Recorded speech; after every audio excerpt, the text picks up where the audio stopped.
Welcome to Decades of History, where we cover safecrackers and bank heists from 1926 up until U.S. involvement in World War II. Let's prove that there is nothing new under the sun, whether in the culture, conditions, or crime in America, by looking back to December 1926. Monster floods destroyed homes, businesses, and entire towns throughout 5 states, including Kentucky and Tennessee. We see examples where criminals resorted to killing or attempting to kill politicians or law enforcement at their homes, with families present. Cars were stolen and occasionally found. Yeggs resorted to taking safes from buildings to crack them without interruption. And kids were perpetrating holdups with realistic-looking water pistols, while yet other kids glamorized bandit queens. These and many more stories sound like they're from today, but they're actually from December 1926 on Decades of History. It was Christmas Eve, and the Winslow Daily Mail ran a Merry Christmas ad from J.C. Penney, noted as a nationwide institution. And the paper itself recommended a yearly subscription as a great gift. All you had to do was dial the phone number, 71, to connect directly to the circulation department. But not everyone was able to celebrate the Yuletide season. On the mid-Atlantic coast, a flood had inundated 5 states and wrought destruction and death upon the area. The number of dead or those forced to flee was rising, along with rivers and streams which were cresting. Damages were in the millions of dollars, and it appeared that Pineville, Kentucky, and Nashville, Tennessee illustrated the devastation worst, as seen here. But it wasn't just natural calamity that was on the menu. That same Indianapolis Times December 30 edition brought us a pictorial titled, "Hoosier Mayor Defies Bullets." Here we see Mayor Lewis F. Weiss of Rockport, Indiana, and his home. The latter, the home, was victim to an old-school drive-by shooting as an unidentified gunman strafed the mayor's house because the mayor was strong on bootlegging, and the gang of hoodlums who were taking the town over wanted to get rid of him. Let's stick with the topic of home invasions, but head to Oklahoma, where the New Britain Daily Herald brings us, "Famous two-gun officer is shot." The story is subtitled, "Luther Bishop, Oklahoma deputy, dies fighting." The article juxtaposed modern-day gangsters with the old-fashioned quick-draw cowboy crime fighter. Luther Bishop was a famous deputy sheriff who was called on for his expertise by state and federal agencies. He'd even been a member of the posse that tracked down and killed Al Spencer. He'd been involved in important cases, including dealing with the Osage Indian country, quote, reign of terror, end quote, broken up southwestern bandit gangs, and was active at the time in a bank robbery case. Here's what happened. Bishop went home after serving in his role on a robbery trial. It was Saturday night, and apparently a phone call came in for him. He answered, but the caller immediately hung up. So it is possible that the criminal called just to make sure he was at home. The next morning, Mrs. Bishop awoke in a bed next to her husband's. Sidebar.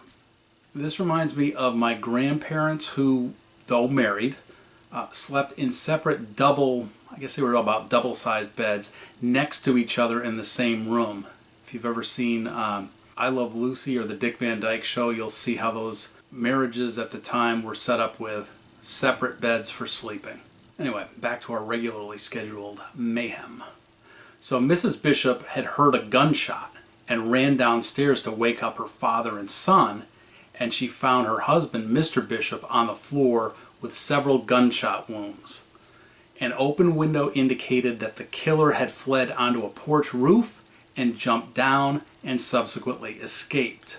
Police suspect Bishop had been shot while asleep in his bed, but fought the assailant and trailed him downstairs, where he eventually succumbed. Neighbors reported hearing 9 shots fired. Conclusion: criminals were fighting back against those whose job it was to stop them, and against those with whom they had a vendetta. Luther Bishop will be added to the Memorial Honor Roll for 1926. I've attached numerous links in the description below. With rampant violence and crime so abundant, is it surprising that younger people sought to emulate those glamorous elders? The Evening Star brings us a December 28 article titled, "Boy Bandit with Toy Gun Killed by Victim." Worse, perhaps, is that it was subtitled, "Companion and Girl Who Wanted to Be, quote, Bandit Queen Are Arrested in Chicago." To the Windy City we go, where two young robbers, John Renzio, 18, and Tony Oliver, 17, were accompanied by a young lady, Elma Crawford, who was 21. The lads used a toy pistol to rob postal clerk Robert Ray, who himself was only 20. The Utes dragged Ray into an alley and netted $17. 17 big ones. As they fled to the car in which Miss Crawford, the hopeful bandit queen, awaited, Robert Ray, the victim, opened fire, killing Renzio. Quote, "I never thought anybody would get killed," said Miss Crawford. Apparently that was not the trio's first water pistol banditry, and it's demonstrative of for sure the recklessness of youth, but also the ubiquity of crime in 1926. And speaking of crime being commonplace, we head to the December 15th Indianapolis Times, which it appeared ran a regular section in their paper. Stacked one on top of the other is a Gone But Not Forgotten listing and a Back Home Again one. Gone But Not Forgotten listed, quote, "Automobiles reported stolen to the police." In this edition, 7 owners reported their rides being stolen. 5 Fords, Chrysler, and a Buick. Back Home Again listed automobiles reported by police, kind of like someone's lost pet that somehow wound its way home. In this case, only 2 were recovered. Car thievery was so regular that the paper ran a cute column about it right next to births and a comics section. As if that wasn't enough, the Pleasantville Press was running a series called Famous Detective Cases. Written by a Cleveland Moffat, the Tuesday, December 21st half-page spread was continued from Friday's paper. The impossibly long title was "How 5 Masked Bandits Forced Cashier to Reveal Combination to Vault in the Northampton National Bank and Escaped with Loot Valued at over $1 million." The run-on sentence captures the general story and again shows, I guess more importantly, how regular, commonplace, and standard crime was. This is a $1 million heist and just didn't seem to be that big of a deal. The Daily Worker, a paper we've used often, provides a labor-friendly, socialist, communist approach. That does not, however, mean that they're necessarily wrong, at least in this case. They reported that 31 Iowa banks closed out of business over just the past 3 weeks. The author offered that, quote, "We have often stated in this column that the most dangerous bank robbers in the country are the bank officials," end quote. They followed with a different opinion piece where a bank official stated, quote, "Banking conditions in Iowa are better than they've been for 6 years, and there is no occasion for any extended comment generally, for the conditions are good, period," end quote. The author countered, well, perhaps for the bankers.